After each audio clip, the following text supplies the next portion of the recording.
जी कैफेट आज के लेक्चर का आगाज करते हैं। स्टडी करने जा रहे हैं हम की ऑडिट मैटर पैराग्राफ। कल के लेक्चर में हमने इसके कुछ कंसेप्ट डिस्कस किए थे, आज इसको कंप्लीट करेंगे और फिर इसके बाद होम असाइनमेंट आपकी डिस्कस होगी। होम असाइनमेंट में कुछ क्वेश्चन मैंने आपको शेयर किए थे डिस्कशन कल आपको सर में। हाँ जी, तो अब बाकी जो क्वेश्चंस हैं उनकी हम क्लासरूम में डिस्कशन किया करेंगे। तो क्लासरूम में अगर टाइम मिला पहले हम वॉल्यूम 1 के क्वेश्चन को डिस्कस करेंगे, उसके बाद अगर टाइम मिला तो वॉल्यूम 2 के क्वेश्चन डिस्कस होंगे। लेकिन अगर आज वॉल्यूम 2 के क्वेश्चन डिस्कस ना हो सके तो फिर ये डिस्कशन कल इंशाल्लाह होगी, ठीक है। क्योंकि अब हमने पहले तो हम एक दो क्वेश्चन यूँ समझ लीजिए करते हैं, केस स्टडीज करते रहे हैं, लेकिन क्योंकि डिफरेंट आईकैप के क्वेश्चन में वो मल्टीपल टॉपिक्स पूछ लेता है। एक पार्ट हो सकता है एमसीक्यू मैटर से रिलेट कर रहा हो, एक मॉडिफाइड ओपिनियन से, एक की ऑडिट मैटर से। तो इसलिए शुरू में मैंने आपको सिलेक्टेड क्वेश्चन दिए जो सिर्फ उसी टॉपिक से रिलेट कर रहे हूँ। लेकिन अब चूंकि हमने तकरीबन सारे टॉपिक्स पढ़ लिए हैं तो अब आपकी प्रैक्टिस जो है वो ज़्यादा हो जाएगी। यानी अब आप क्योंकि तकरीबन सारे क्वेश्चन को करने के काबिल हैं, इसीलिए आपको जो होम असाइनमेंट्स हैं वो अब आप कर सकते हैं। तो उसकी तादाद हमने थोड़ी सी बढ़ा दी है कि अब आप 3-4 क्वेश्चन एक दिन में होम असाइनमेंट के तौर पे आपको मिला करेंगे। तो आप नोट कर लीजिए, ये वाली होम असाइनमेंट आपने की है वॉल्यूम 2 के क्वेश्चन, शाबाश। ये अगर टाइम मिला तो आज हम इसको डिस्कस करेंगे और मैं चेक करूंगा, नहीं तो फिर कल इस असाइनमेंट के साथ चेकिंग होगी, ठीक है। हाँ जी, ये आज की भी असाइनमेंट नोट कर लें। यानी आज वाली असाइनमेंट भी कल चेक करूंगा मैं, और कल वाली असाइनमेंट जो गुजर गया कल, इसकी असाइनमेंट भी फिर कल चेक होगी। प्रीवियस लेक्चर में से की ऑडिट मैटर हम डिस्कस कर रहे थे, इसमें से कोई क्वेश्चन पूछना चाहते हो पूछ लीजिए जी। कोई क्वेश्चन नहीं, चलिए। अच्छा, रीस्ट्रक्चरिंग ऑफ बिजनेस वाला पॉइंट एग्जांपल में, ठीक है। चलिए, रीस्ट्रक्चरिंग वाला एक एग्जांपल थी की ऑडिट मैटर में, इसको मैं थोड़ा डिटेल में डिस्कस कर लेता हूं। ये की ऑडिट मैटर के पॉइंट ऑफ व्यू से तो इतनी अहम नहीं है, लेकिन हमारा एक रिस्क असेसमेंट का टॉपिक है, उस पॉइंट ऑफ व्यू से अहम है। इसलिए रीस्ट्रक्चरिंग की एग्जांपल जो है उसको आप गौर से सुन लीजिए। भाई एसी ऑन कर दीजिएगा, भाई करेंगे इसी प्रॉब्लम। रीस्ट्रक्चरिंग की एग्जांपल, रीस्ट्रक्चरिंग क्या होती है? देखिए, रीस्ट्रक्चरिंग का मतलब ये है कि फर्ज कीजिए हमारे बिजनेस जो है वो प्रॉफिट की तरफ नहीं जा रहा और हम चाह रहे हैं उसमें कुछ ऐसी सिग्निफिकेंट चेंजेस करें जिससे उसमें जो इनएफिशिएंट डिपार्टमेंट है उनको खत्म कर दें या उनमें कोई बड़ी चेंजेस लेके आए और एफिशिएंट डिपार्टमेंट्स को हम चलने दें। तो इसकी एक बड़ी एग्जांपल होती है, अगर हमारे 5 फैक्ट्रीज हैं मुख्तलिफ शहरों में और हमें लग रहा है कि एक फैक्ट्री ऐसी है जो कि सही नहीं चल रही, मतलब वहां पे सेल ज्यादा नहीं है, खर्चे ज्यादा है, तो बेहतर यह होता है कि ऐसी फैक्ट्री को बंद कर दिया जाए। तो रीस्ट्रक्चरिंग में फिर हम इस तरह के डिसीजन करते हैं कि हमारा कौन सा बिजनेस यूनिट ऐसा है जो अच्छा नहीं चल रहा, जो नहीं अच्छा चल रहा, उसको हम क्लोज कर दें। तो हमने फैसला किया कि हमारी शेखुपुरा में फैक्ट्री थी, हम इसको क्लोज कर देते हैं। ये रीस्ट्रक्चरिंग की एक एग्जाम्पल है। अच्छा, अब ये की ऑडिट मैटर कैसा है ये सुन लें, और इसमें प्रॉब्लम क्या आती है ये सुन लें, क्योंकि हमने ये स्टडी किया है कि ऐसे मैटर जिनमें सिग्निफिकेंट रिस्क होता है वो की ऑडिट मैटर हो सकते हैं। फैक्टर्स में हमने पढ़ा ना जिनमें सिग्निफिकेंट रिस्क हो, कम्प्लेक्स, तो इसमें सिग्निफिकेंट रिस्क क्या होता है रीस्ट्रक्चरिंग में, ये सुन लें। जब हम ये फैसला करते हैं कि हमारी शेखुपुरा में जो फैक्ट्री है इसको बंद करना है, तो 2 बड़े क्वेश्चन हमारे सामने आते हैं। पहला क्वेश्चन ये आता है कि उसमें जो एसेट्स पड़े हुए हैं उनका क्या करना है, क्या उनको मुल्तान वाली फैक्ट्री में शिफ्ट कर दिया जाए?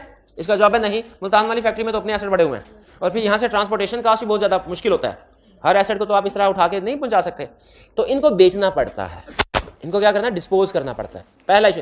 दूसरा इशू, जो एम्प्लॉइज हैं जो वहां पे उस फैक्ट्री में काम करते हैं उनका क्या करें, क्या इनको एम्प्लॉइज को उठा के दूसरी मुल्तान वाली फैक्ट्री में शिफ्ट कर दें? इसका जवाब है नहीं। सारे एम्प्लॉय ये पसंद नहीं करता, कहता है भाई लाहौर में मेरा घर है, लाहौर में या शेखुपुरा में घर है, इधर मैंने जॉब करनी है, अगर आप फैक्ट्री बंद करें मैं दूसरी जगह पे तो नहीं जाऊंगा। लेकिन चूंकि आप मुझे अचानक जॉब से निकाल रहे हैं, फैसला अचानक किया आपने, तो मुझे कुछ कंपनसेशन दीजिए, जिसे हम क्या, रिडंडेंसी पेमेंट, शाबाश, redundancy payment.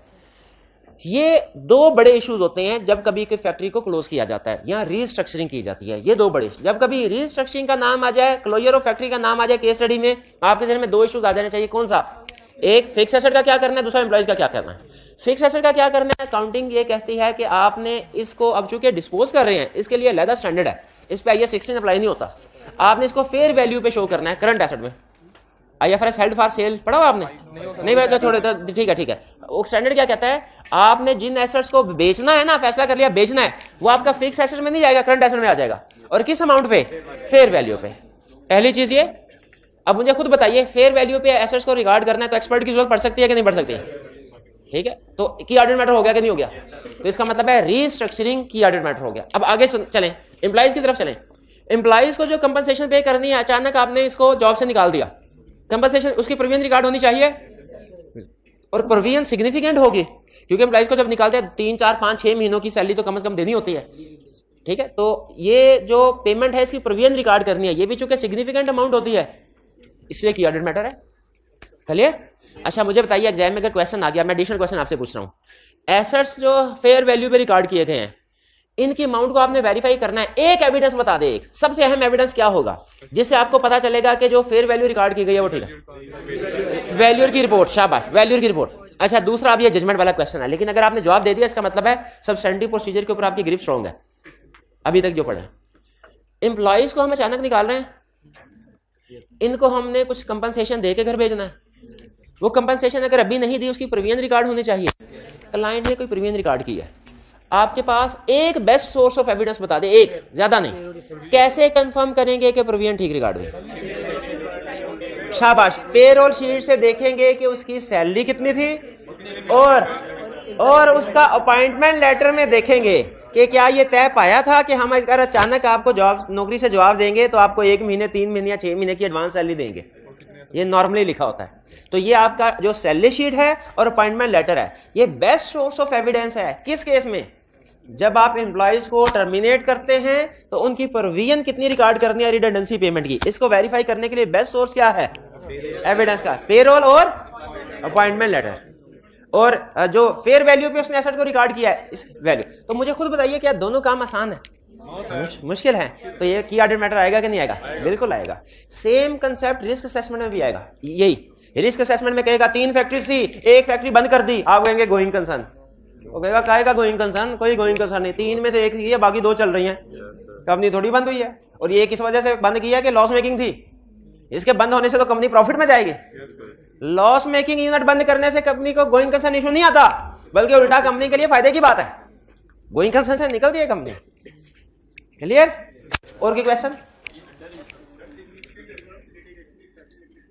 Significant numbers of litigations, यानी बहुत ज्यादा लिटिगेशंस हैं, तो ये इसका मतलब है रूटीन की लिटिगेशन, छोटी मोटी लिटिगेशंस होंगी जो चलती रहती हैं। ठीक है, तो ये एक्सेप्शनल लिटिगेशन नहीं है।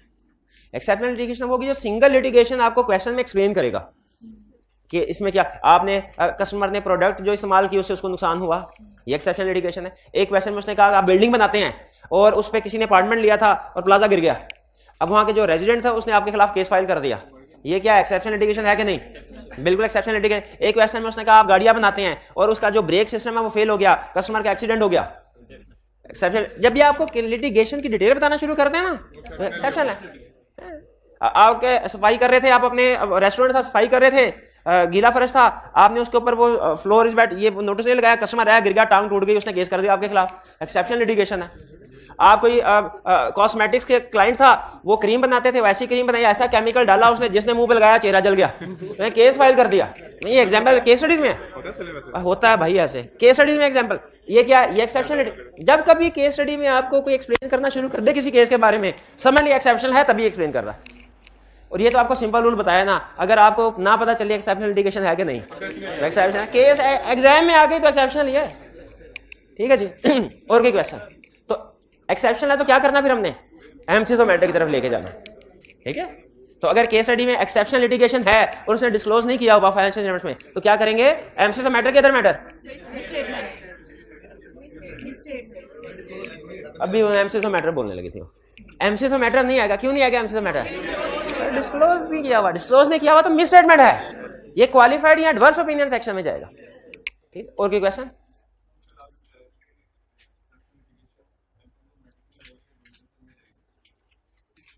मैंने बताया था एक्सेप्शनल लिटिगेशन नहीं, अल्फाज को जरा गौर से सुनिए।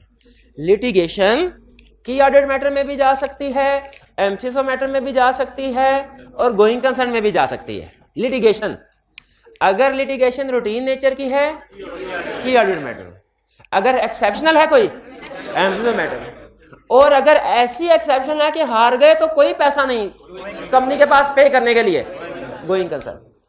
और ये बल्कि क्वालिफाइड ओपिनियन में भी जा सकती है। इन तीनों में से कोई भी केस हो और डिस्क्लोज नहीं दिया हुआ तो क्वालिफाइड। तो याद रखिए लिटिगेशन, आप ये रटा नहीं लगा सकते लिटिगेशन हमेशा एमसीजो मैटर, लिटिगेशन हमेशा एमसीजो मैटर। ठीक है, वो डिपेंड करता है। नॉर्मली एग्जाम में वो एमसीजो मैटर की बात ही पूछ रहे हैं नॉर्मली, लेकिन अगर रूटीन नेचर की है तो ये की ऑडिट मैटर में आ जाएगी, एक्सेप्शन है एमसीजो मैटर में। अगर उसके साथ एडिशनल इंफॉर्मेशन देता है कि कंपनी इसको हैंडल करने के काबिल नहीं है, बंद हो जाएगी, तो फिर क्या गोइंग कंसर्न का इशू आ जाएगा। ठीक है, और अगर सही तरीके से डिस्क्लोज नहीं की हुई इसको, मिस स्टेटमेंट। ठीक है, वो पुराने जमाने में अभी आप देखते हैं जो सिगरेट का डब्बी होती है उसके ऊपर क्या लिखा होता है, इस्तेमाल करना सेहत के लिए नुकसानदेह है, बस यही पता करना था। तो पहले ये नहीं लिखा होता था, जब ये इंडस्ट्री स्टार्ट हुई ना पहले ये नहीं लिखा होता था। तो एक कस्टमर ने इसको इस्तेमाल किया, उसे कैंसर, लंग कैंसर हो गया, उसने कंपनी के खिलाफ केस फाइल कर दिया कि इनकी प्रोडक्ट जो है वो डेंजरस है, इसको बैन किया जाए, लिटिगेशन। और उसने कोई उस वक्त का मैं शायद $2 मिलियन का केस था या पाउंड का, वो जीत लिया। अब वो अमाउंट इतनी थी कि वो कंपनी के पास पे करने के लिए पैसे, उसके बाद कंपनी बंद हो गई। लेकिन अगर ये केस जब चल रहा था, जब ये केस अभी पेंडिंग है, फैसला नहीं आया, आप उस वक्त इसके ऑडिटर होते तो रिपोर्ट पे क्या इंपैक्ट आता? आप मटेरियल अगर सही डिस्क्लोजर दिया हुआ है तो material uncertainty related to going concern कर देते हैं। अगर 31 दिसंबर ईयर एंड है और ये केस 31 दिसंबर पे अभी पेंडिंग है तो आपकी रिपोर्ट पे क्या इंपैक्ट आता? क्या गोइंग कंसर्न, क्या गोइंग कंसर्न का मतलब क्या है? पूरी बात करें ना, ऑडिटर अनमोडिफाइड ओपिनियन देगा और material uncertainty related to going concern का पैरा ऐड करेगा। अच्छा फर्ज कीजिए, सुनिए कि आपने डिसाइड किया कि रिपोर्ट देनी थी 25 अप्रैल को, आपने 10 अप्रैल को डिसाइड किया ऑडिट हमारा तकरीबन कंप्लीट हो गया है, रिपोर्ट बना रहे हैं, आपने मटेरियल अनसर्टेनिटी का पैरा ऐड करने का फैसला कर लिया, 20 अप्रैल को केस का फैसला आ गया और वो कंपनी के खिलाफ है। अब क्या होगा? कंपनी ने इसको डिस्क्लोज कर दिया, अब material uncertainty related to going concern का पैराग्राफ नहीं आएगा, फिर क्या आएगा? इंपैक्ट ऑन रिपोर्ट बताइए। हाथ उठा के इंपैक्ट ऑन रिपोर्ट बताएं। इंपैक्ट ऑन, जी मेरे भाई आप बताएं। जी आप बताएं।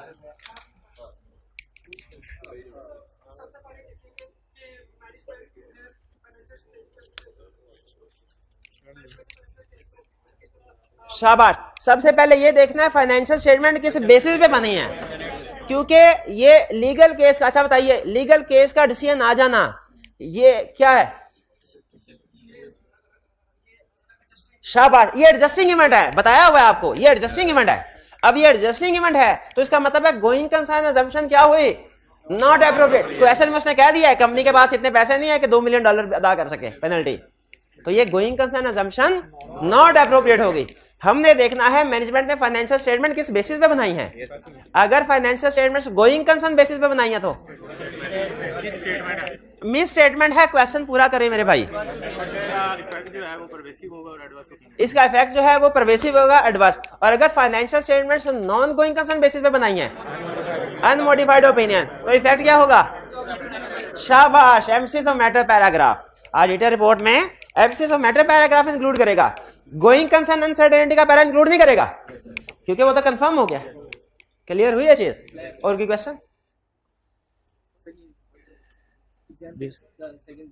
एग्जाम्पटिव, ये की ऑडिट मैटर है, ये भी डिस्कस करता हूँ, ये भी डिस्कस, जी बिल्कुल। अभी की ऑडिट मैटर तो पूरा थोड़ी पढ़ाया, पूरा नहीं पढ़ाया। चलिए अब की ऑडिट मैटर की तरफ चलते हैं। हमने कल के लेक्चर में क्या पढ़ा था? की ऑडिट मैटर सेक्शन। इसका बेसिकली पर्पस क्या है रिपोर्ट में ये सेक्शन इंक्लूड करने का? ताकि दुनिया को पता चले क्या कि ऑडिटर कितने काम करता है।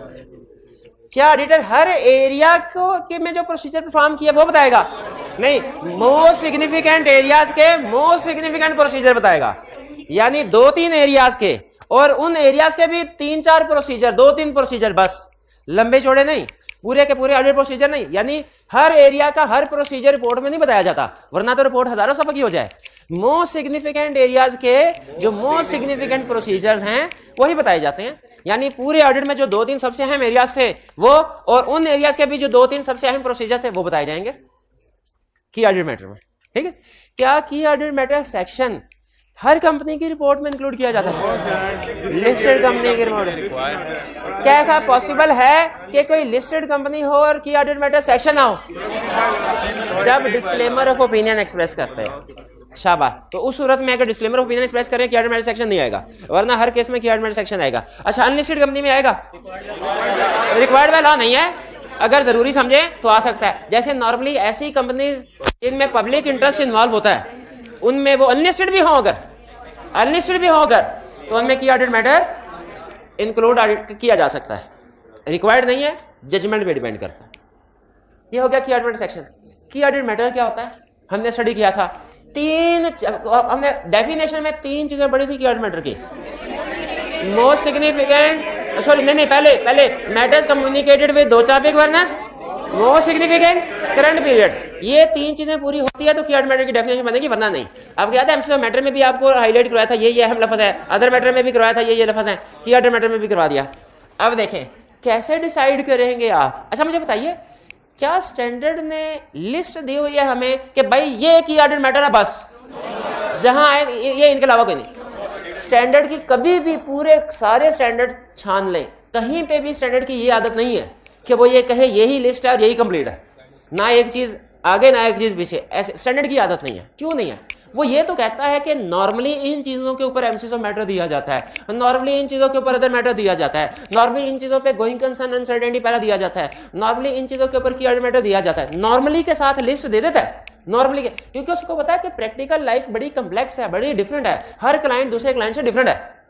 हो सकता है एक क्लाइंट के फिक्स एसेट उसने रिवैल्यूएशन मॉडल पे अडॉप्ट किए हो, दूसरे ने कॉस्ट में रखे हो, तो मैं हमेशा कह दूं फिक्स एसेट की ऑर्डर मैटर है तो गलत हो जाएगा। रिवैल्यूएशन वेरीफाई करना मुश्किल है, कॉस्ट वेरीफाई करना आसान है, इनवाइसेस होती हैं ठक वेरीफिकेशन हो जाती है। जबकि रिवैल्यूएशन को आई हो तो हमने एक्सपर्ट को भी वैल्यूएट करना है, उसकी फील्ड की अंडरस्टैंडिंग भी ऑब्टेन करनी है, उसके वर्क की एडिक्वेसी को भी वैल्यूएट करना है, तो मुश्किल है वो। ठीक है, तो एरिया टू क्लाइंट वेरी कर, इसलिए हमेशा याद रखिए स्टैंडर्ड लिस्ट देता जरूर है, लेकिन उसके नीचे एक बात लिखता है क्या कि भैया ये लिस्ट कंप्लीट नहीं है, ये एग्जॉस्टिव लिस्ट नहीं है, इसमें कमी बेशी मुमकिन है, कमी भी हो सकती है बेशी भी हो सकती है। इसलिए अहम चीज आपके लिए एग्जाम्पल, प्रैक्टिस में अहम चीज एग्जाम्पल नहीं है, प्रैक्टिस में अहम चीज है डेफिनेशन और वो फैक्टर्स जिनको सामने रख के आपने डिसाइड करना है। प्रैक्टिस में क्या चीज अहम है? डेफिनेशन और वो फैक्टर्स। लेकिन एग्जाम पॉइंट ऑफ व्यू से क्या चीज अहम है? एग्जाम, क्योंकि आई कैप एग्जाम में आपसे जजमेंट नहीं अप्लाई करवाता, उसे पता है हमारे स्टूडेंट के पास प्रोफेशनल जजमेंट एक्सपीरियंस ही नहीं है, तो इसीलिए एग्जाम में वो एग्जाम्पल्स के ऊपर फोकस करेगा। लेकिन ये कंसेप्ट बहरहाल ज़हन में रखिएगा कि एग्जाम्पल्स में कमी बेशी मुमकिन है, कमी बेशी मुमकिन है। अगर एग्जाम में क्लियरली कह दे कि रीवैल्यूएशन करवाई है, लेकिन वो जो एसेट्स है ना वो इममटेरियल है, वो क्लास ऑफ एसेट्स जिसकी रिवैल्यूएशन इममटेरियल है, तो और आपने डायरेक्टर्स को इस बारे में कोई बात नहीं बताई हुई, तो बताइए कि एडमिट आएगा कि नहीं आएगा? नहीं आएगा, क्योंकि कुछ क्वेश्चन में उसने खुद से कह दिया। तो आपने ज़हन में ये रखना है कि लिस्ट दी है, नॉर्मली इस लिस्ट के बेस पे ही हम डिसीजन करेंगे, लेकिन अगर वो कह दे कि इस लिस्ट के अलावा भी कोई चीज है जिस पे कंडीशन पूरी हो रही है, तो हम क्या कहेंगे? हम कहेंगे इधर की मैटर आएगा। और अगर इस लिस्ट में से कोई चीज उठा के कह दे कि कंडीशन पूरी नहीं हो रही, कमी बेशी पॉसिबल है, ये ज़हन में रखिएगा। लेकिन नॉर्मली हम जब डिसीजन मेकिंग करेंगे नॉर्मली लिस्ट की बेस पे ही करेंगे। अगर क्वेश्चन रेगुलर चल रहा है तो हम लिस्ट की बेस पे, लिस्ट में जो चीज आ गई उसके ऊपर की मैटर, एमसीक्यू मैटर की लिस्ट में जो चीज आ गई एग्जाम में वो एमसीक्यू मैटर, इसी तरह अदर मैटर। ठीक है, ये पूरी ऑडिट रिपोर्ट की केस स्टडी में आपको सक्सेस फैक्टर क्या बताया हुआ भला? एग्जाम्पल्स, जिसको मिस स्टेटमेंट की एग्जाम्पल, स्कोप लिमिटेशन की example, MCQ matter, other matter, going concern, की ऑडिट मैटर, एग्जाम्पल याद है, रिपोर्ट का क्वेश्चन उसके फिंगर टिप्स पे एग्जाम्पल कर। अच्छा, इसके बाद अब ड्राफ्टिंग की तरफ आते हैं। ड्राफ्टिंग करनी है, ड्राफ्टिंग कैसे करेंगे भाई? डिसाइड कर लिया हमने कि ये मैटर की ऑडिट मैटर है कि नहीं, आपने ऑडिट किया, आपके सामने कोई टोटल फाइनेंशियल स्टेटमेंट में 30 एरियाज थे, आपने डिसाइड किया है कितने कितने एरियाज के बारे में डिसाइड करेंगे कि ये की ऑडिट मैटर्स है? 2 के 3, एक डिसीजन लेना, दो इन्होंने कहा कि जी 2 मैटर्स ऐसे हैं जो हमारे की ऑडिट। अब डिसाइड कर लिया, नेक्स्ट स्टेप क्या है? उसको ड्राफ्ट करना है, उसको लिखना है। बिल लिखना भी तो सीखते हैं हम। अनमोडिफाइड ओपिनियन जब हमने पढ़ा क्या होता है, उसकी ड्राफ्टिंग सीखी। एमसीक्यू मैटर जब हमने पढ़ा क्या होता है, ड्राफ्टिंग सीखी। अदर मैटर पढ़ा क्या होता है, ड्राफ्टिंग सीखी। गोइंग कंसर्न अनसर्टेनिटी क्या होता है, ड्राफ्टिंग सीखी। तो की ऑडिट मैटर क्या होता है पढ़ लिया, तो उसकी ड्राफ्टिंग भी तो सीखनी चाहिए, क्योंकि आई कैप ये चाहता है ये पेपर जब आप पढ़ लें उसके बाद इस काबिल हो किसी भी कंपनी की ऑडिट रिपोर्ट बनाना चाहे बना सके। तो ड्राफ्टिंग आएगी तो बनाएंगे ना, ड्राफ्टिंग आएगी तो बनाएं। तो ड्राफ्टिंग, किसकी ड्राफ्टिंग सीख रहे हैं? अब सुन लीजिए, अब आपके पास वो ऑडिट रिपोर्ट पड़ी हुई है, वो पुरानी कहीं पे अगर पड़ी हो आपके पास मोबाइल में, तो वो निकाल के देखिए, इसको मैच कर लिया, अभी नहीं तो घर जाके देख लीजिएगा, मैच कर लीजिएगा क्या ये ड्राफ्टिंग जो समझाई है उस रिपोर्ट में इसी तरीके से है। सुनने ड्राफ्ट कैसे करना है, सबसे पहले आपने रिपोर्ट के अंदर डिसाइड करना है प्लेसमेंट क्या होगी, प्लेसमेंट क्या होगी। और नॉर्मली ये की ऑडिट मैटर कहां दिया जाता है? ओपिनियन के बाद, एमसीक्यू मैटर के बाद।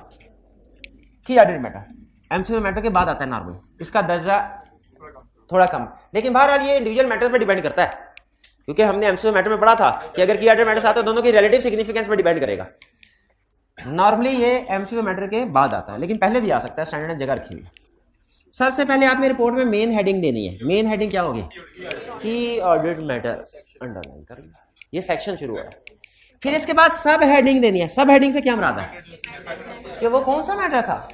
जैसे आपने की ऑडिट मैटर दिया ना, बताइए किस मैटर के ऊपर की ऑडिट मैटर दिया आपने जी?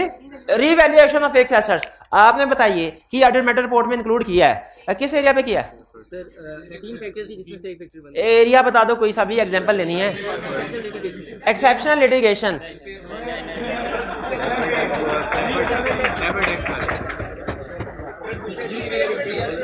कोई एक एरिया बता दें। गुडविल, गुडविल उन्होंने कहा सर क्लाइंट ने गुडविल को इम्पेयर्ड किया है, तो ये बड़ा पिछले सालों में 100 मिलियन थी, इस साल उन्होंने इम्पेयरमेंट कर लिया, उसकी जीरो कर दिया उसको, तो ये तो बड़ा अहम इशू। बिल्कुल ठीक है इम्पेयरमेंट। आप बताइए किस मैटर के ऊपर इंक्लूड करेंगे? रीवैल्यूएशन बता दिया। डेफर्ड टैक्स, शाबाश। रीस्ट्रक्चरिंग, शाबाश। रिलेटेड पार्टी, रिलेटेड पार्टी के ऊपर क्यों रिलेटेड पार्टी पे क्यों की ऑडिट मैटर इंक्लूड करेंगे? उसमें रिस्क ज्यादा आता है, ठीक है। आप किस एरिया पे की ऑडिट मैटर देंगे? एक्विजिशन ऑफ फिक्स एसेट के एक्विजिशन ऑफ बिजनेस यूनिट्स। एक आधे फिक्स एसेट में थोड़ी, बिजनेस कॉम्बिनेशन हुआ है, कोई दूसरा बिजनेस यूनिट एक्वायर किया, कोई दूसरी कंपनी को, इसके ऊपर तो बनता है की ऑडिट मैटर, एक फिक्स एसेट में थोड़ी बनता है। अच्छा, एक्विजिशन ऑफ बिजनेस यूनिट पे की ऑडिट मैटर आपने क्यों दिया? इसमें क्या खास बात थी? काम ज्यादा होता है करने वाला। ना ना ना ना ना, ये जो आपने मैटर सेलेक्ट किया ना, उसकी जस्टिफिकेशन भी देनी है। और जस्टिफिकेशन कहां से उठानी है? फैक्टर्स में से। फैक्टर्स में से बताइए कौन सा फैक्टर? रिस्क है, इसमें सिग्निफिकेंट रिस्क है सर। और आप बताइए चेंज इन काउंटिंग पॉलिसी, इसमें रीजन बताइए क्यों चेंज इन काउंटिंग पॉलिसी पे क्यों आप इसे क्यों ऑडिट मैटर? इसमें सिग्निफिकेंट रिस्क है, कंप्लेक्सिटी इन्वॉल्व है, कम्प्लेक्स है ना, रेट्रोस्पेक्टिव एडजस्टमेंट, शाबाश। आप बताइए, आप ऑडिटर हैं, क्लाइंट की रिपोर्ट में की ऑडिट मैटर किस एरिया पे देंगे? कंपोनेंट ऑडिटर या किसी एक्सपर्ट को यूज किया गया? नहीं, एरिया कौन सा है जिसमें आपने यूज किया? एरिया बताएं ना।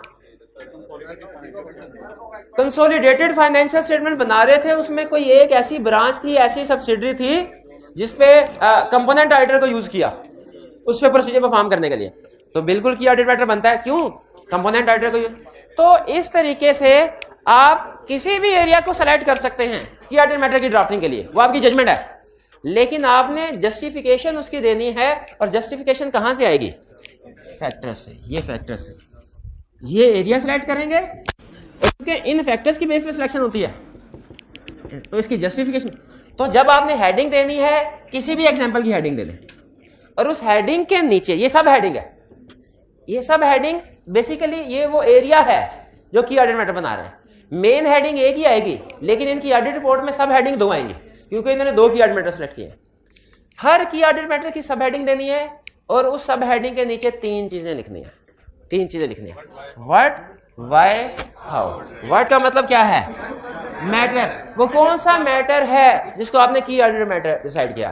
We considered revaluation of property as key audit matter. और फिर क्लाइंट नोट्स का रेफरेंस भी, as stated in note number 20, client has revalued its property and we have considered it a key audit matter because expert was used, because it was a significant matter, because amounts were material and significant, या because significant risk was involved, because expert was used। कोई भी एक reason भी लिख दे काफी है। 2 लिखना चाहे 2 लिख सकते हैं, एक रीजन भी काफी है, 2 लिखना चाहे 2। किस चीज की रीजन? जस्टिफिकेशन दे रहे हैं कि क्यों इसको की ऑडिट मैटर सेलेक्ट किया। What, why. व्हाट का मतलब कौन सा मैटर, वाई का मतलब क्यों सेलेक्ट किया, ये जस्टिफिकेशन है। व्हाट आएगा आपका यहां से, और वाई आएगा आपका फैक्टर से। एक भी लिख दे तो काफी है, लेकिन 2 रीजंस लिख दे जस्टिफिकेशन तो बेहतर है कि अमाउंट भी सिग्निफिकेंट थी, रिस्क भी था। अमाउंट भी सिग्निफिकेंट थी, एक्सपर्ट को भी यूज किया, ठीक, क्योंकि रिलेटेड पार्टी में रिस्क ज्यादा था। ये रीजन बतानी है। एक तो रिलेटेड पार्टी बता दिया, इस पे की ऑडिट मैटर दे रहे हैं, और दूसरा रीजंस बतानी है क्यों आपने इसको की ऑर्डर मैटर समझा। की ऑर्डर मैटर की सब हेडिंग कहां से आएगी? एग्जाम्पल से। व्हाट और व्हाई फैक्टर से। फिर हाउ एड्रेस्ड, आपने इस इश्यू को एड्रेस। अच्छा मुझे बताइए, आप जिस इश्यू को की ऑर्डर मैटर में प्रेजेंट कर रहे हैं क्या उसको एड्रेस कर चुके होंगे? वो मसला हल हो चुका होगा कि पेंडिंग होगा? हो चुका होगा। इसीलिए तो किया, अगर रिजॉल्व ना हुआ होता अगर स्टिल तो फिर तो ओपिनियन मॉडिफाइड होता ना। इसका मतलब आप उसको एड्रेस कर चुके हैं और उसको एड्रेस करने के लिए प्रोसीजर परफॉर्म किए होंगे। अब है वो चीज जिसके लिए ये की ऑर्डर मैटर इजाद हुआ। इस सेक्शन में आपने बताना है हाउ एड्रेस, आपने इस इशू को कैसे एड्रेस किया, कौन से प्रोसीजर परफॉर्म किया आपने इस इशू को, इस मैटर को एड्रेस करने के लिए। स्टैंडर्ड यहाँ पे 3 ऑप्शन देता है लेकिन दुनिया में एक ऑप्शन, पहली ऑप्शन यूज कर रहे होते हैं। स्टैंडर्ड कहता है या तो जो प्रोसीजर परफॉर्म किया वो बता दो, या उन प्रोसीजर का आउटकम क्या निकला वो बता दो, या जो आपकी ऑब्जर्वेशन है वो बता दो। थ्योरेटिकली 3 वर्ड यूज होते हैं, प्रोसीजर, आउटकम, ऑब्जर्वेशन। दुनिया में प्रैक्टिस क्या चल रही है? प्रोसीजर बताए जाते हैं। अच्छा कितने प्रोसीजर बताने चाहिए? हमने तो 10 प्रोसीजर परफॉर्म किए हुए, 2 कर ले 3 कर ले। नॉर्मली 3 यानी नॉर्मली की एक रिपोर्ट में की ऑर्डर मैटर भी 3 होते हैं ऑन एवरेज, और हर की ऑर्डर मैटर के प्रोसीजर भी 3 होते हैं। ये 3x3 की गेम है, लेकिन ये ऑन एवरेज है। ऐसा भी हो सकता है किसी क्लाइंट में 5 की ऑर्डर मैटर हो, ऐसा भी हो सकता है किसी पे 1 हो, ऐसा भी हो सकता है किसी पे कोई की ऑर्डर मैटर हो ही ना, और ऐसा भी हो सकता है किसी की ऑर्डर मैटर को एड्रेस करने के लिए 5 प्रोसीजर लिखे हो रिपोर्ट में, और ऐसा भी हो सकता है किसी की ऑर्डर मैटर को एड्रेस करने के लिए 1 प्रोसीजर लिखा हो। लेकिन ऐसा नहीं हो सकता कि कोई प्रोसीजर ना लिखा हो, कुछ ना कुछ तो करना ही होगा ना। हाँ, लेकिन नॉर्मल आपने एग्जाम में क्या कंसेप्ट लेके जाना है कि 3x3 कि नॉर्मली ऑन एवरेज 3 की ऑर्डर मैटर्स हैं और हर की ऑर्डर मैटर के 3 प्रोसीजर आपने लिख देने करने हैं। ठीक है, एग्जाम में ये नहीं कहना सर ने कहा था 1 भी हो सकता है तो मैंने सर में 1 ही प्रोसीजर आ रहा है यही नहीं बता दूं बस मार्क्स काट लेगा। एग्जाम में आपने कोशिश करनी है 3 प्रोसीजर हर की ऑर्डर मैटर में बताएं। मैं क्लियर हो गया? नहीं, अभी तो आपको समझ भाई देखे, जब तक देखेंगे नहीं कि की ऑर्डर मैटर कैसे होता है तो समझ कैसे आएगी। आपने अभी तक कभी की ऑर्डर मैटर देख, अच्छा रिपोर्ट है आपके पास? कितने स्टूडेंट के पास रिपोर्ट है इस वक्त? शाबाश, रिपोर्ट निकाल के देखे, की ऑर्डर मैटर पढ़े जरा। और जिनके पास रिपोर्ट नहीं है वो दूसरे से रिपोर्ट 5 सेकंड के लिए लेके इसकी तस्वीर ले लें, अपने मोबाइल के पास, अपने मोबाइल में तस्वीर ले लें, शेयर कर लें एक दूसरे के साथ, शेयर करें, पिक्चर लेके वापस कर दें, सिर्फ की ऑर्डर मैटर सेक्शन देखें और इसको पढ़ना है, इसको पढ़ना है। दिखाएं, हाँ बेसिस फॉर ओपिनियन के बाद, क्योंकि इसमें एमसीक्यू मैटर है ही नहीं बेसिस फॉर ओपिनियन पहले की ऑर्डर मैटर। अच्छा की ऑर्डर मैटर की ना डेफिनेशन दे रहा है पहले, की ऑर्डर मैटर से पहले की ऑर्डर मैटर कह रहे देखे आपके सामने आ गया पेज। नहीं इसको भी छोड़ें, इसको छोड़ें, पहले रिपोर्ट के ऊपर आए। बेसिस फॉर ओपिनियन के नीचे की ऑर्डर मैटर की हेडिंग है। अच्छा पहले वो एक्सप्लेन कर रहा है की ऑर्डर मैटर होता क्या है। अच्छा ये अच्छा किया उसने पहले, वरना यूजर को पता नहीं चलता ये होता क्या है। कह रहा की ऑर्डर matters are those matters that in our professional judgement were of most significant in our audit of the financial statement of current year. Most significant का लफ्ज आ गया डेफिनेशन में, करंट ईयर का लफ्ज आ गया, अंडरलाइन कर दे। सही कह रहा था ना मैं, सही पढ़ाया ना। फिर कह रहा है these matters were addressed in the context of our audit of the financial statement as a whole and in forming our opinion there we do not provide a separate opinion on these matters। यानी कह रहा है ये की audit matter है, ये ना समझना ये कोई ओपिनियन है, ये ओपिनियन सेक्शन नहीं है, ये क्या है, ये ऑडिट मैटर है, इसको ओपिनियन ना समझना। मैंने बड़ी मेहनत की, इसका मतलब ये ना समझना मैं पास भी हो गया। यहां पे हम बता रहे हैं काम क्या किया, ओपिनियन नहीं दे रहे उसके ऊपर। ठीक है, अच्छा वैसे इसमें डायरेक्टर वाली बात उसको करनी चाहिए थी। 2 साबिक गवर्नेंस को कम्युनिकेट किया, ये तो उसने नहीं लिखा ना, लिखना चाहिए, उसने लिखना चाहिए था। नहीं एक बनने नहीं, ठहर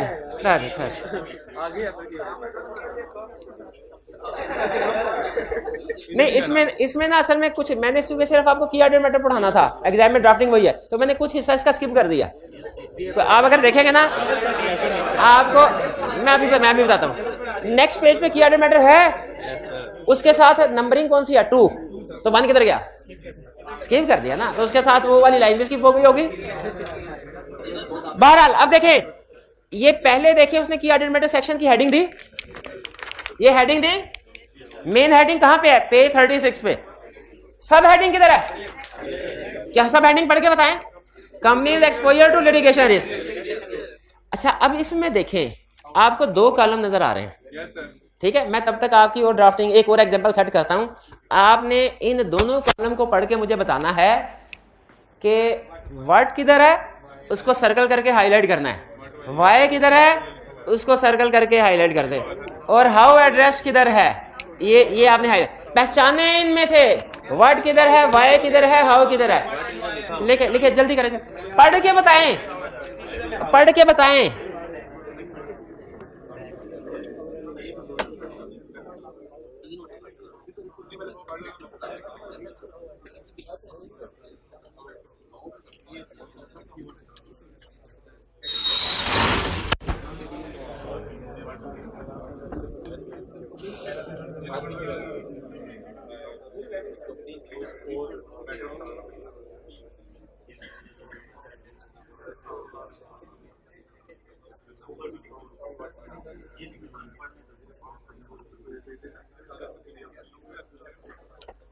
जी पढ़िए, दिखाए किधर है वर्ड,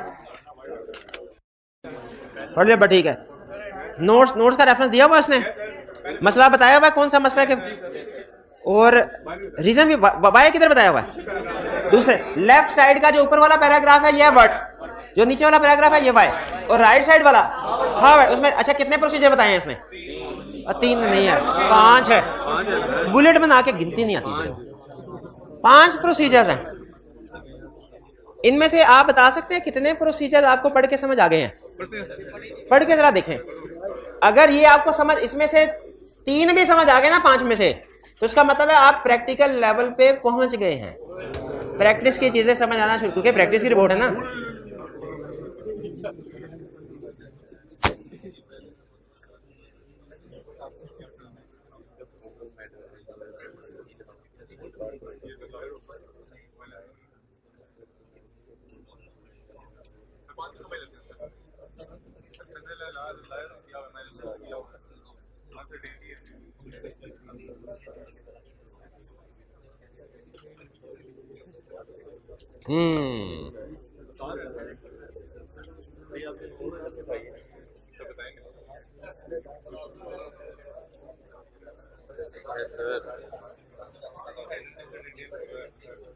हाँ डिस्कस कंपनी के इन हाउस लीगल काउंसिल से भी डिस्कस कर रहा है और एक्सटर्नल लॉयर से भी कर रहा है। ये बात को पता चला इन हाउस लीगल काउंसिल से और एक्सटर्नल लॉयर में क्या फर्क है, बिल्कुल।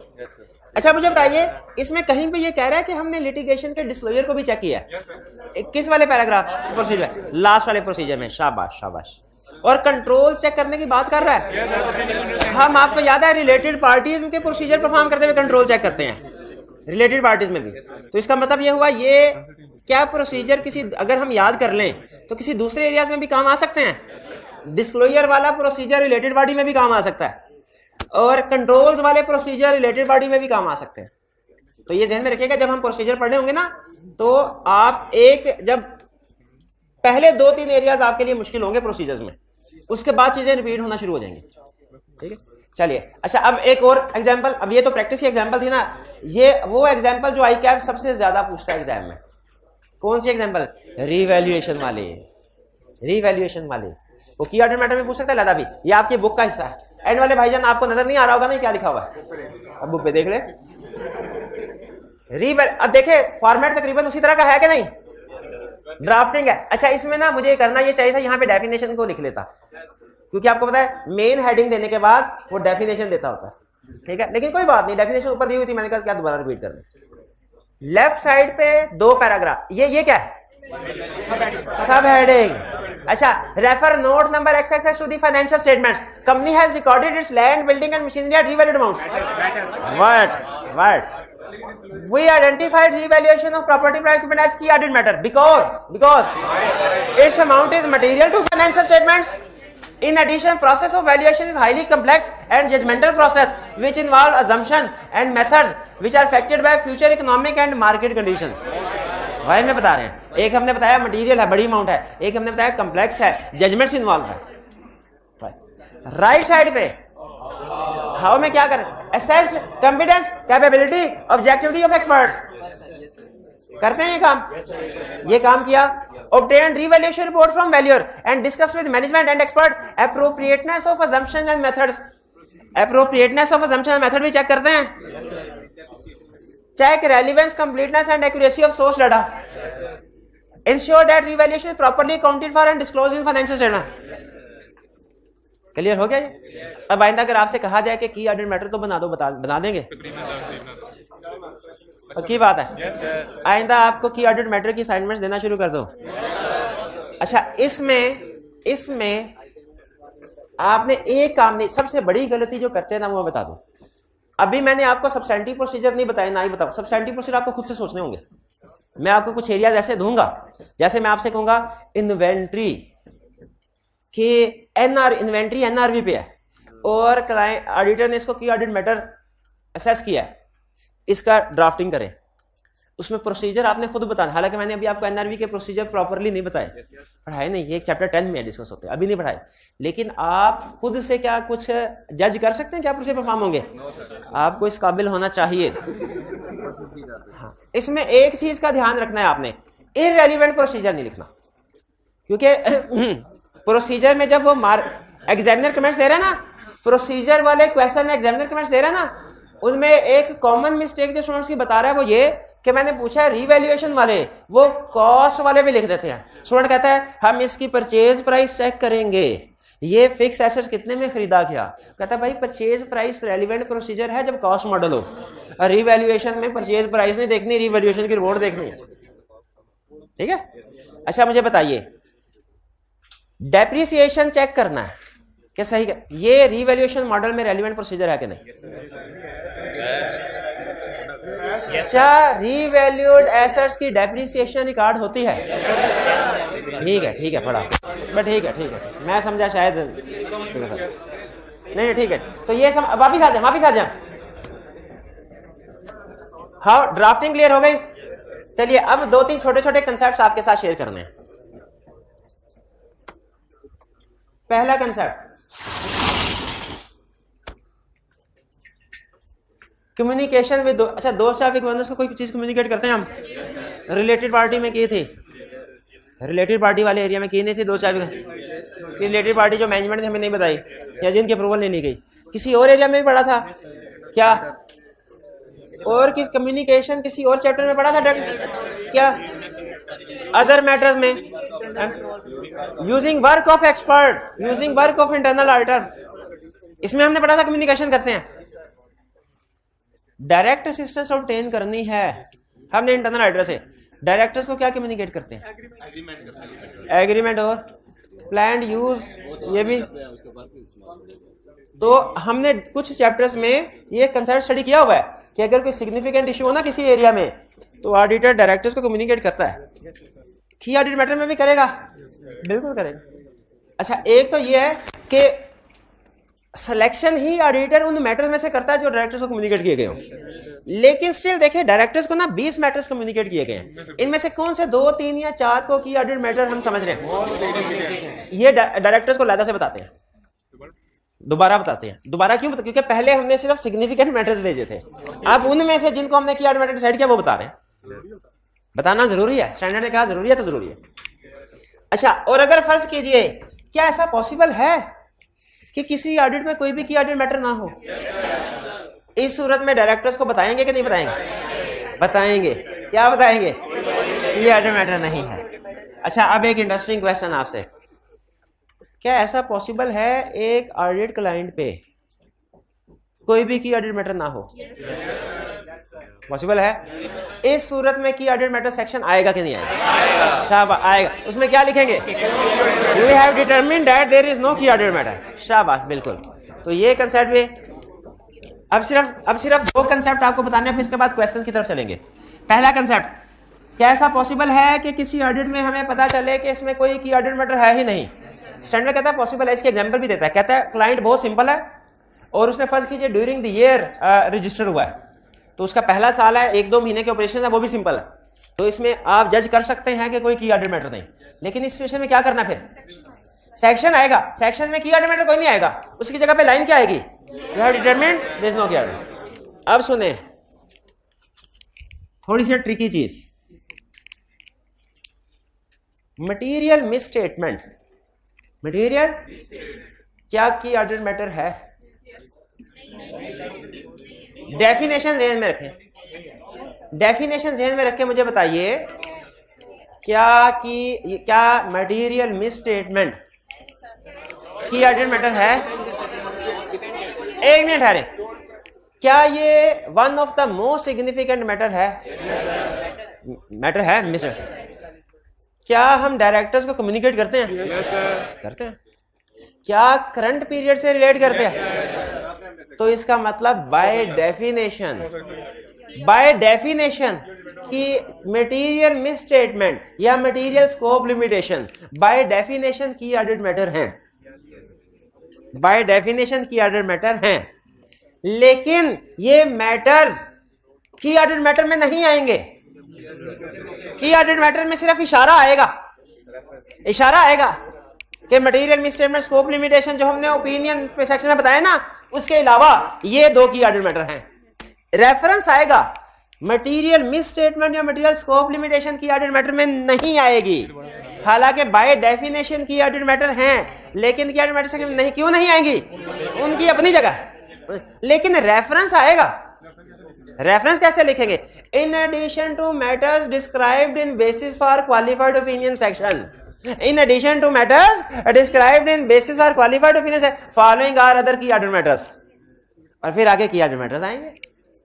यानी की order by definition material miss statement scope limitation की ऑर्डर मैटर हैं, की ऑर्डर मैटर हैं, लेकिन वो की ऑर्डर मैटर सेक्शन में नहीं आएंगे, लेकिन उनका रेफरेंस आ जाएगा, इशारा आ जाएगा। लेकिन वो मिस स्टेटमेंट स्कोप लिमिटेशन किधर डिस्कस होगी? बेसिस अपना जो उसका घर है उधर जाएगी, वो modified opinion section, qualified opinion, adverse opinion section. मेरे को समझ आई बात? चलें फिर आखिरी क्वेश्चन। आपने ये बताना है कि की ऑडिट मैटर में क्या क्या इंफॉर्मेशन आएगी। केस मैं बताने जा रहा हूं, आपने बताना है की ऑडिट मैटर में क्या क्या इंफॉर्मेशन आएगी। Inventory, fix assets, debtors, 3 areas हैं। तीनों को किसी वजह से ऑडिटर वेरीफाई नहीं कर सका, अल्टरनेटिव प्रोसीजर से भी एविडेंस ऑब्टेन नहीं कर सका। हाथ उठाए, ऐसे नहीं, हाथ उठाए वन बाय वन। जी मेरे भाई आप बताइए। नहीं आप बताइए हाथ। अच्छा, मेरी रिक्वायरमेंट पता क्या है कि ऑडिट मैटर सेक्शन में क्या इंफॉर्मेशन आएगी। एक मिनट है जो उनको बताने था ऐसा। अच्छा, मैंने पहले बताया ना कि अगर ज्यादा स्टूडेंट ने जवाब दिया ना बगैर तरतीब के तो पैसे वापस होंगे। ये उनको बता कि ऑडिट मैटर में सिर्फ रेफरेंस आएगा। अब तो पता चल गया आपको भाई, इसमें की ऑडिट मैटर ही नहीं आएगा। की ऑडिट मैटर दूर की बात है, की ऑडिट मैटर सेक्शन ही नहीं आएगा। क्यों नहीं आएगा? डिस्क्लेमर ऑफ ओपिनियन एक्सप्रेस कर रहे हैं पर वैसे, और डिस्क्लेमर ऑफ ओपिनियन में की ऑडिट मैटर आता ही नहीं पड़ा है। लेकिन अगर ये इफेक्ट मटेरियल होता तो फिर लिखते in addition to matter described in basis for qualified opinion following are other key audit matters. भाई बात समझ आई? यानी सीखा क्या हमने कि अगर ओपिनियन मॉडिफाइड हो रहा है, क्या मॉडिफाइड ओपिनियन है उसके साथ की ऑडिट मैटर आ सकता है? बिल्कुल लेकिन फिर की ऑडिट मैटर में क्या लिखा होगा? तो बताइए, अगर कोई हमने डिसाइड किया कि ऑडिट मैटर है, डायरेक्टर्स को बताना है, और अगर डिसाइड किया कोई की ऑडिट मैटर नहीं, फिर इंतजार कर रहे होंगे ना कि की ऑडिट मैटर अभी आया, हम उन्हें बता देंगे भाई कोई की ऑडिट मैटर नहीं आ रहा। बोनस, अगर आपने की ऑडिट मैटर की ड्राफ्टिंग सीख ली, तो रिस्क असेसमेंट और सब्सटेंटिव प्रोसीजर का टॉपिक है जो रिसेंटली 2-3 अटेम्प्ट से दबा के पूछ रहा है। कौन सा टॉपिक? रिस्क असेसमेंट और सब्सटेंटिव प्रोसीजर, वो भी सीख लिया। और वो सीख लिया ना रिस्क असेसमेंट सब्सटेंटिव प्रोसीजर, इसके बाद आपका सिलेबस सिर्फ 2 हफ्तों का रह जाता है। जिसका मतलब है अगर आपने की ऑडिट मैटर सीख लिया और इसकी ड्राफ्टिंग खास तौर पे सीख ली तो फिर इसके बाद आपके तकरीबन 2 हफ्ते के कंसेप्ट बाकी रह जाएंगे। लेकिन मुझे पूरी उम्मीद है ड्राफ्टिंग सीख नहीं पाएंगे आप, आपने प्रैक्टिस करनी नहीं, केस स्टडीज अटेम्प्ट करनी ही नहीं, आपने सोचना ही नहीं कि ये जो एरिया है ये पेनल्टीज वाला या ये एरिया ग्रेजुटी पेएबल वाला या ये जो एरिया है क्रेडिटर्स वाला, इसमें क्या प्रोसीजर परफॉर्म हो सकते हैं, आपने सोचना ही नहीं। आपने इंतजार करना है कि सर जब पढ़ाएंगे तब सोचेंगे, अभी नहीं सोचना, कहीं गलत ना सोच लें, है ना। कर लेंगे प्रैक्टिस, केस स्टडीज अटेम्प्ट कर लेंगे। अच्छा अब सुन लें, ये जो चैप्टर हमने तकरीबन कंप्लीट कर लिया, सिर्फ एक छोटा सा टॉपिक रह गया, कंप्लीट कर लिया ना। ये हमारा सबसे बड़ा चैप्टर था और इसमें कंसेप्ट्स भी सबसे ज्यादा थे। और अगर आपने इसको समझ लिया तो अब वो टाइम आ गया है कि इसकी अच्छे तरीके से प्रैक्टिस करें। इससे पहले ना आपको असाइनमेंट देते हुए मैं भी डरता था कि कहीं कोई ऐसा क्वेश्चन ना आ जाए जिसका 2 पार्ट तो इस टॉपिक से रिलेट करते हैं, 1 पार्ट अभी आगे पढ़ना है। लेकिन अब आपको असाइनमेंट देते हुए मैं बिल्कुल नहीं घबराऊंगा। क्यों बोला? क्योंकि मुझे पता है जो कुछ भी पढ़ाना था पढ़ा दिया है। अब कोई भी क्वेश्चन आ जाए सारे कंसेप्ट आप कवर कर चुके हैं। तो अब आपका अगले 1-2 दिन में ना हम कोशिश करेंगे कि पास्ट पेपर्स की बेतहाशा प्रैक्टिस करें। क्योंकि पहले क्यों नहीं बेतहाशा प्रैक्टिस की? क्योंकि पहले कुछ हिस्सों में कर रहे थे ना, कुछ हिस्सा पढ़ा कुछ नहीं पढ़ा, कुछ तो वो मजा नहीं आता कि सर आधा सवाल हुआ आधा हुआ ही नहीं, अब क्या दोबारा करेंगे। तो अब चूंकि सारी प्रैक्टिस कर, तो अगले 1-2 दिन दबा के प्रैक्टिस कर। बल्कि अच्छा हुआ, बेहतरीन वक्त था ये ऑडिट रिपोर्ट को खत्म करने का। क्यों भला? हाँ, आगे आपको छुट्टी भी आ गई, तो इसका मतलब है कल जो आपको होम असाइनमेंट मिलेगी, वो खुश हो जाएंगे आप देख के, खुश हो जाएंगे।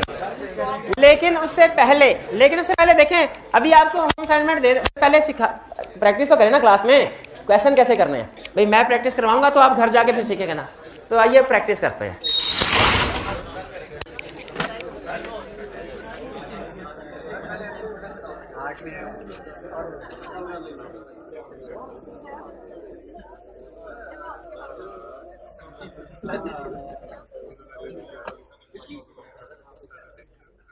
असाइनमेंट, अच्छा एक गोइंग कंसर्न वाला क्वेश्चन आ गया था,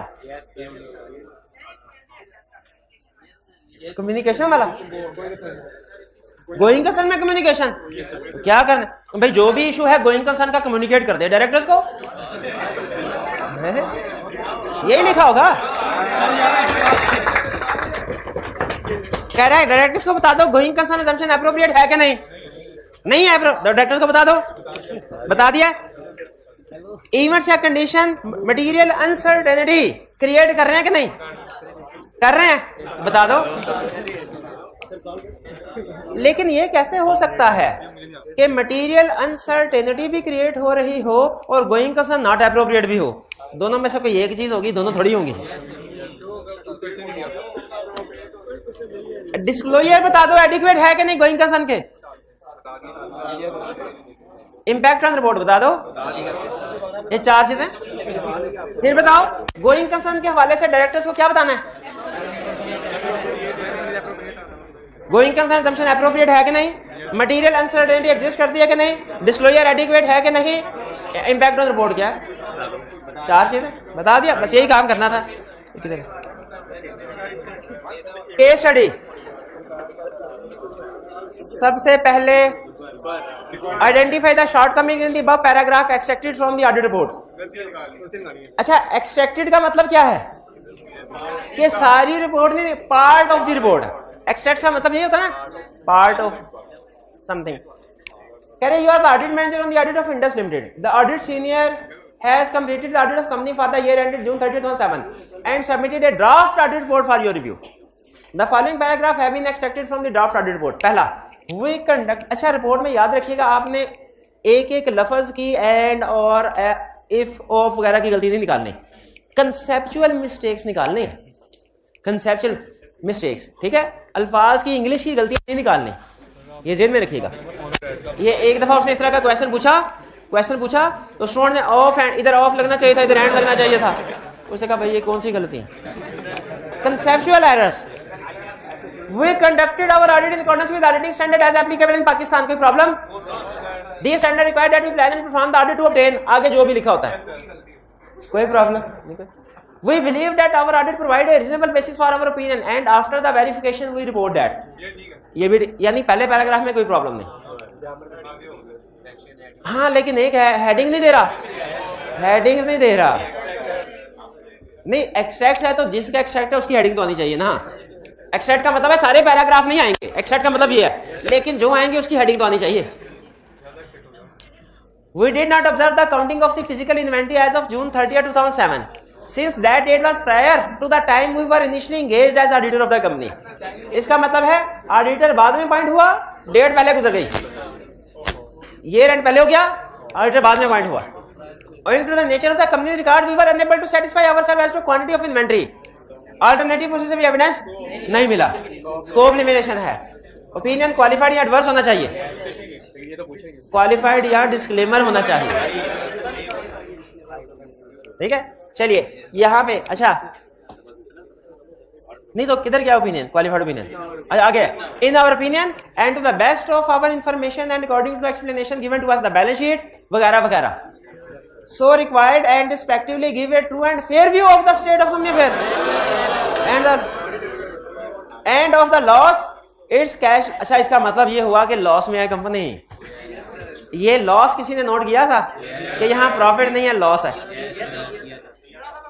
इट्स कैश फ्लो एंड चीज, तो ये पैराग्राफ तो टोटली गलत है, हेडिंग भी नहीं दी और इसमें ओपिनियन भी गलत है। सबसे बड़ी गलती तो ये कर बैठा। फिर इसके बाद the company's liability exceeded its assets at June 30, 2007, creating an adverse situation which management believes is reversible over the coming 12 months. ये गोइंग कंसर्न का पहला ड्राफ्ट कर रहा है। गोइंग कंसर्न का इशू है, बिल्कुल है। एक है लॉस की वजह से, liabilities exceeds। अच्छा, एक चीज इसमें रखिएगा, एक होती है ऑडिट रिपोर्ट, एक होती है डायरेक्टर्स रिपोर्ट। डायरेक्टर्स रिपोर्ट में डायरेक्टर्स का पॉइंट ऑफ व्यू आता है, ऑडिटर का नहीं। उसी तरह ऑडिट रिपोर्ट में ऑडिटर का पॉइंट ऑफ व्यू आता है, डायरेक्टर या मैनेजमेंट का नहीं। यहां पे जो मैनेजमेंट का पॉइंट ऑफ व्यू दे रहा है ये गलत दे रहा है। सिंपल रूल जैसे में रखिएगा, ऑडिट रिपोर्ट में ऑडिटर का पॉइंट ऑफ व्यू आएगा, मैनेजमेंट का नहीं, डायरेक्टर्स का नहीं। और डायरेक्टर्स रिपोर्ट में मैनेजमेंट या डायरेक्टर्स का पॉइंट ऑफ व्यू आएगा, ऑडिटर का नहीं। तो यहां पे गलती क्या है, मैनेजमेंट का पॉइंट ऑफ व्यू दे रहा है। Is reversible. अच्छा, management further believes that the company is capable of continuing in operation for 12 months from the date of this report। अच्छा, यहाँ तो इसमें उसने क्लियरली नहीं बताया गोइंग कंसर्न अनसर्टेनिटी है कि नहीं है, लेकिन अगर अनसर्टेनिटी नहीं होती ना तो फिर हम ये नहीं कहते कि ये मसले थे और कोई अनसर्टेनिटी नहीं है। हम रिपोर्ट में कोई पैरा नहीं ऐड करते। अब रिपोर्ट में पैरा ऐड कर रहा है, इसका मतलब क्या है, अनसर्टेनिटी है। लेकिन वो गलती क्या कर रहा है, पहली चीज मैनेजमेंट का पॉइंट ऑफ व्यू ऐड कर रहा है, दूसरी चीज हेडिंग नहीं दे रहा, तीसरी चीज रेफरेंस नहीं दे रहा, चौथी चीज our opinion is not modified ये नहीं दे रहा, पांचवी चीज इवेंट्स या कंडीशन को डिस्कस कर रहा है, मटेरियल अनसर्टेनिटी क्रिएट हो रही है ये नहीं बता रहा। तो पहले पैराग्राफ में से कोई गलती नहीं रखी थी, आखिरी में से 5 गलतियां रख दी है। कौन कौन सी गलतियां रखी? पहली गलती क्या है, आखिरी पैराग्राफ किस चीज का है, ओपिनियन है, बेसिस फॉर ओपिनियन है।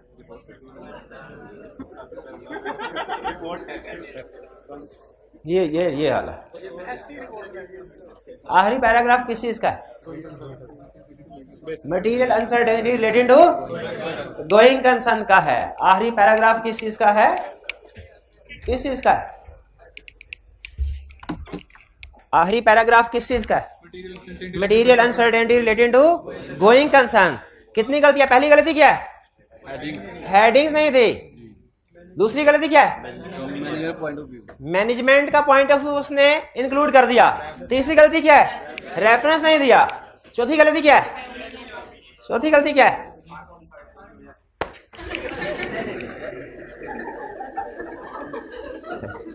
चौथी गलती क्या है, ओपिनियन दिया, ओपिनियन क्यों नहीं दिया, हाँ, our opinion is not modified in respect of this matter, ये नहीं लिखा, ये नहीं लिखा। और पांचवी गलती क्या है, मटेरियल अनसर्टेनिटी के बारे में नहीं बताया जो उसे बताना चाहिए था। ये 5 गलतियां हैं। क्लियर हो गई बात? अच्छा अब सुन लें, अब आपकी होम साइड, एक तो कल जो आपको होम असाइनमेंट दी थी ना, जो आपने आज की होगी, जो आज आपने 5 गलतियां थी ना, आवाज आ गई 5 गलतियों की, कौन कौन सी? कौन? दोबारा सुन ले, मैं हाजिर, दोबारा सुन ले। पहली गलती हेडिंग नहीं दी, दूसरी गलती उसने मैनेजमेंट का पॉइंट ऑफ व्यू इंक्लूड किया, तीसरा नोट्स अकाउंट से रेफरेंस नहीं दिया, चौथा अवर ओपिनियन इज नॉट मॉडिफाइड, ये लाइन नहीं लिखी, पांचवा क्लियर इवेंट्स या कंडीशन को तो लिखा है, ये नहीं लिखा मटेरियल अनसर्टेनिटी एग्जिस्ट करते। क्लियर?